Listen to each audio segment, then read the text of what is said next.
Meanwhile, at the lab. "I understand, Empress. Yes, I know. Admiral Cistern says over his communicator as he enters the lab, a finger to his lips to silence any reactions and puts a halt to several things that he immediately glares at, despite the friendly conversation on the phone. "Don't you worry, it will be done within the month. A simple tour with an extra look at the dark forests, and a time of legends commences as numerous sorcerers begin bouncing around the homeworld," he finishes. Yes, thank you, yes. I'll be calling for volunteers within the day." He listens for a few moments more and then hangs up the phone. "Okay, ladies and gentlemen, I apologize for the phone call.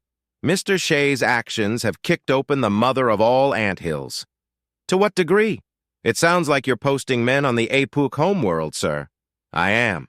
The appeal of soldier sorcerers with a high sense of honor is through the roof. Simply put, Mr. Shea has assured us an allegiance while on his honeymoon.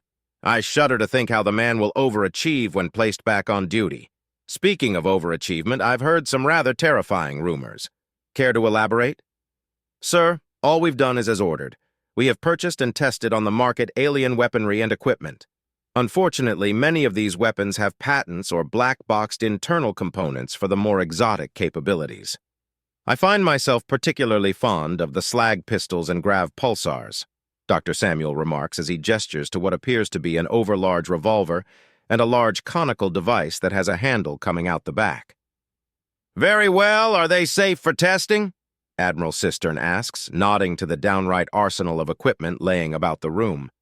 "These are our control purchases, sir. The others are in various states of disassembly and study in another room nearby," Dr. Samuel states before grinning. "Perhaps you'd like to take a few shots with each weapon in turn? Get an understanding of exactly what we're utilizing and adapting?" Admiral Cistern turns it in his mind for a moment. It is important, and these devices are not only market-safe, but have already been tested.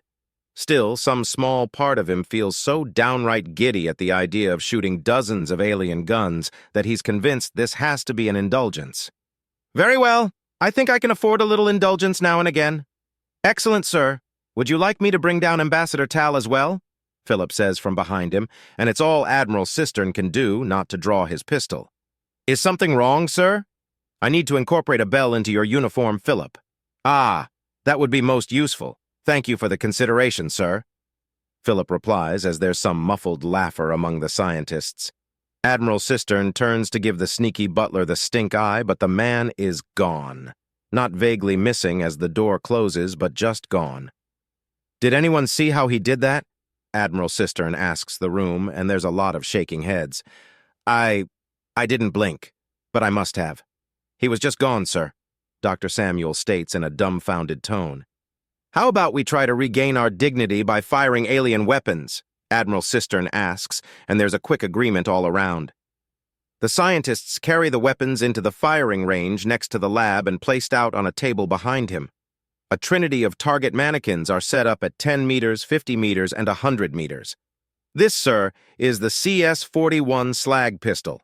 Ordinarily, it uses small discs of hyperheated iron as ammunition. We're in the process of modifying one to accept tritite as ammunition to make ammunition that is effectively immune to axiom manipulation, Samuel says, gesturing to the large pistol. It has minimal kickback, and each of the 6 cylinders holds 10 pieces of ammunition. The rotation is used to properly heat the ammunition before launching. As you fire the weapon, its firing rate increases as the ammunition heats up. Unfortunately, there's only so much room in the ammunition chambers. "I'm going to assume the heft is due to the dense iron ammunition," Admiral Cistern asks as he picks up the gun. 10 pounds in a handgun is nothing short of absurd. "I'm afraid so, sir. Once we finish the modifications, the tritite variant will be lighter by 2 pounds in total. Not much, I'll admit, but it's an improvement all around," Samuel remarks as the Admiral turns and smiles at the practical iron sights. It appears some bits of innovation and good sense were truly universal. As promised, the slag pistol has minimal kickback, more comparable to an airsoft gun than an actually deadly piece of hardware. His aim as such is ever so slightly off, and rather than the headshot, it lands directly upon the neck of the target. A gruesome fate if he had hit a live target. "You may have understated exactly how light the kickback was, Doctor," He chides the scientist ever so slightly. My apologies, sir. I'm more of a laboratory technician and researcher than a field soldier. It's been years since I've fired any form of pistol or rifle, Dr. Samuel remarks before doing a double take as he realizes that not only has Philip returned, but Ambassador Tal is here as well. Now? He mouths, and the butler spy merely smirks. Now from what I understood of the velocity. Admiral Cistern notes as he takes aim again and launches another shot from the slag pistol. The drop of the slag is exact, and he hits the second target directly in the forehead. He grins tightly before adjusting his aim again and launching a blaze of shots to the third target. He empties the ammunition chambers and completely covers the final target with burning slag. He watches the target fall to the ground in a burning heap. He nods even as a lab technician rushes up with a fire extinguisher and puts it out to the best of his ability. Ambassador Tal, good to see you. Any recommendations to the next weapons test? He asks, not even breaking his stride after turning around and seeing her. One at first, she says, before walking around the table and climbing up onto a chair, before standing on the table itself.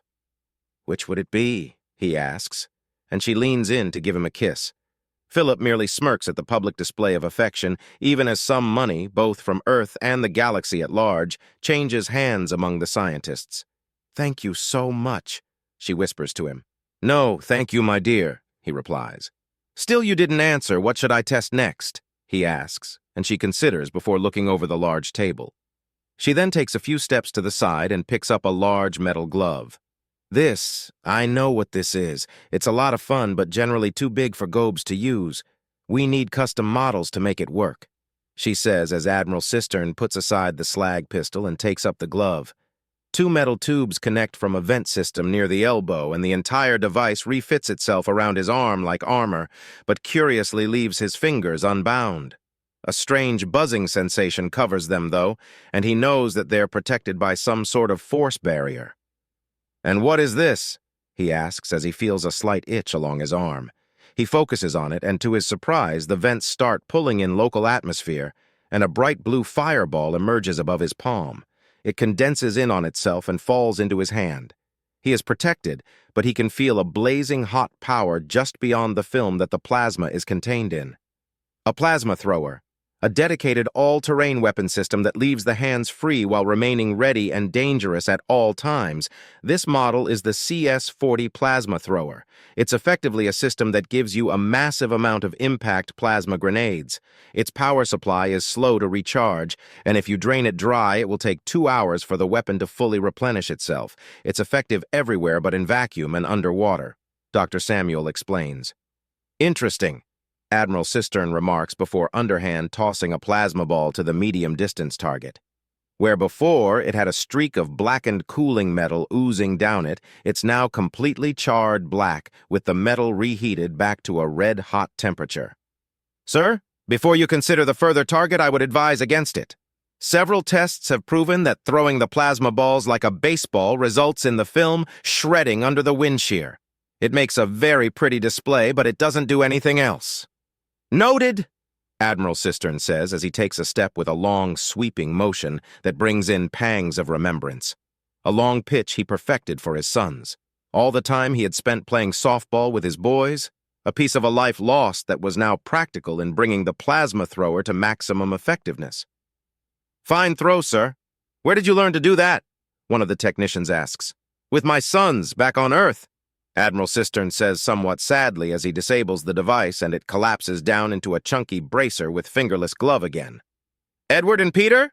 Ambassador Tal asks, and Admiral Cistern nods. Philip nods to himself slightly, clearly taking note of the fact that the two have been speaking about personal issues. All right, next on the list. Something recommended by the EFL, this is an advanced plasma caster. In particular, this is the CS-12 plasma launcher. It has 2 settings, burst and stream. The first is effectively a precision mode, the second a blue-tinted flamethrower, Dr. Samuel says, gesturing to a larger-looking rifle. Common to most plasma weaponry, it has obvious vents on the side used to pull in local gases that it then compresses, agitates, and ignites into plasma before launching it. Most of the vents, while large enough to give plasma weaponry a distinctive profile, are also short. These ones go down the entire length of the rifle, with the exception of large handles coming out the side. I can't help but notice a certain pattern in the names and number. We bought 2 copies of the CS-1250 package, a bundle deal that with the savings means the last 5 weapons are essentially free, or rather 10 in this case. Dr. Samuel explains. Weapons 1 through 10 are different variants of the laser weapons, with 11 through 20 being different plasma throwers. First is the handheld type, followed by the mounted type designed for use in vehicles, mech armor, and emplacements. 1, 2, 11, and 12 are all basic rifle variants. After that, we've got rapid fire, followed by high precision, spread variants like a shotgun, and stealth variants, which are basically pistols. Interesting. For a mounted weapon, this is a very easily handled. Generally, sir, it means there's greater output and the accuracy is built into the vehicle. Furthermore, it eats through its internal power supply in a hurry and has to rely on whatever source it's hooked up to. You have maybe 5 shots with that thing or 3 seconds of concentrated plasma. On even a simple civilian-grade hoverboard, the power supply would theoretically be so high that it's simply not capable of depleting its reserves. On a child's toy? Admiral Cistern demands in disbelief.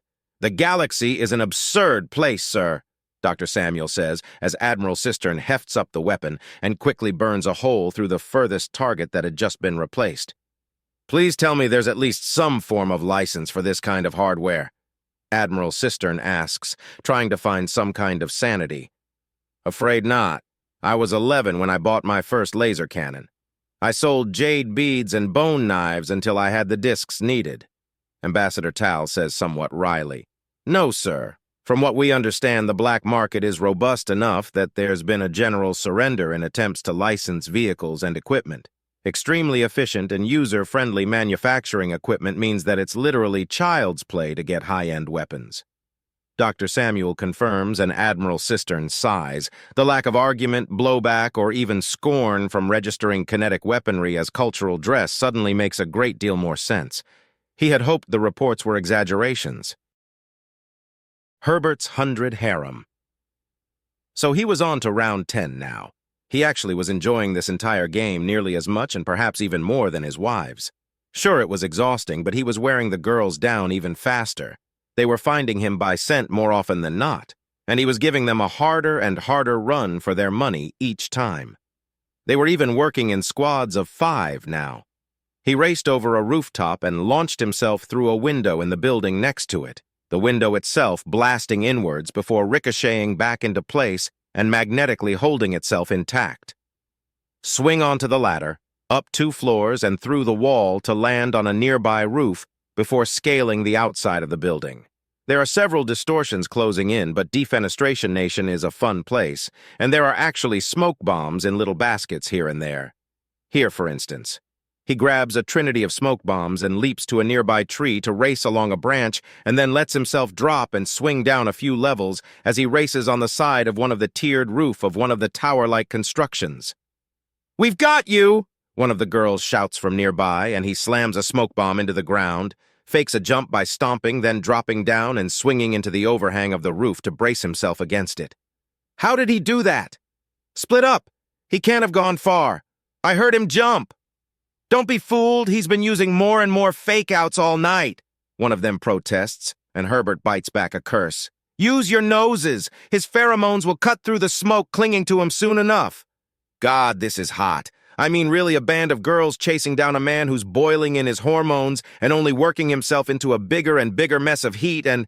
Keep your focus, Meaty. We need to find him first. Find nothing. Finding him's easy. It's catching the lug.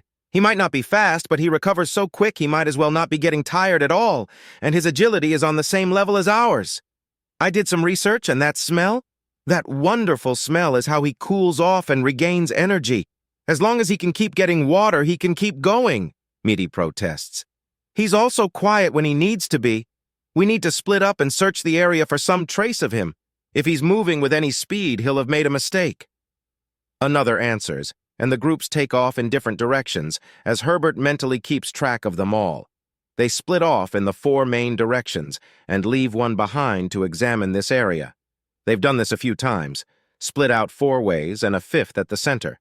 Then a spiral search pattern as everyone who left moves slowly inwards in a clockwork direction and the 5th moves outwards in the same way. It wasn't perfect, but it was very easily mastered and efficient. The weakness is that they don't backtrack, so if you can get behind them in a search pattern, you can slip out.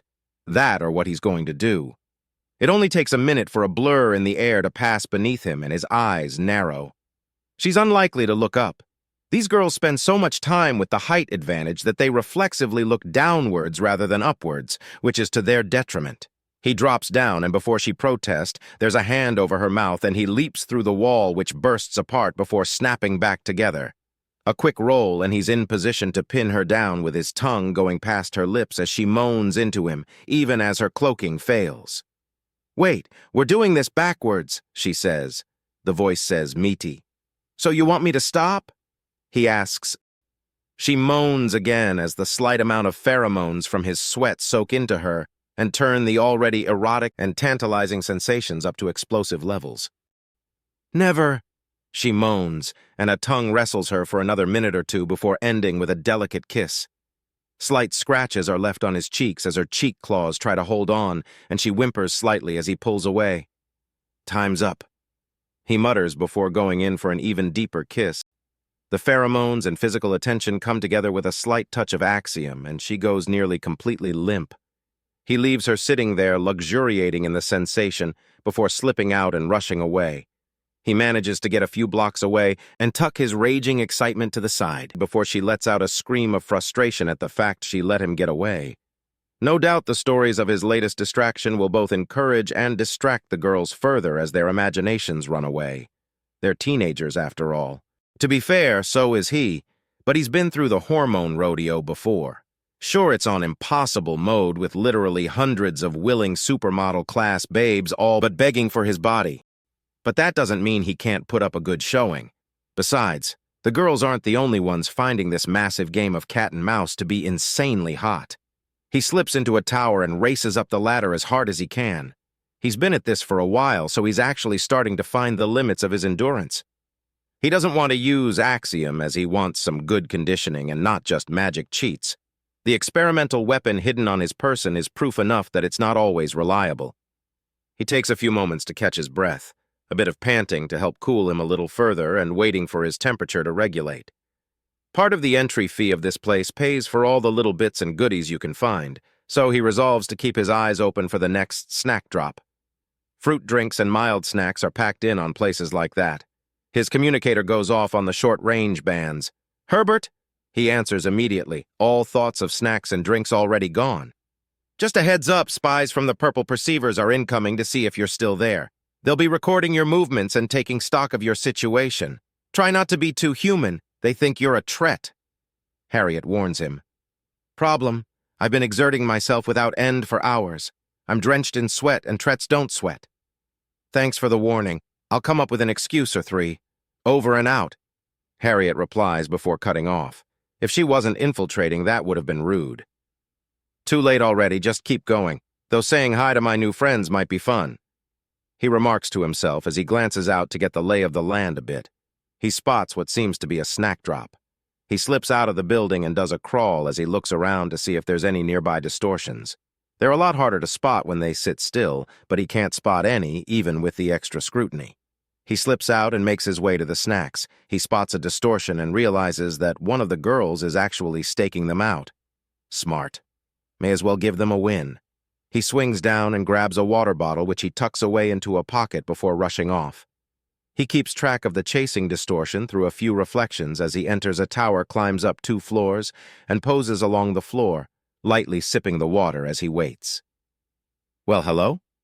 He greets the chasing Yaoya as her head pops up despite the invisibility.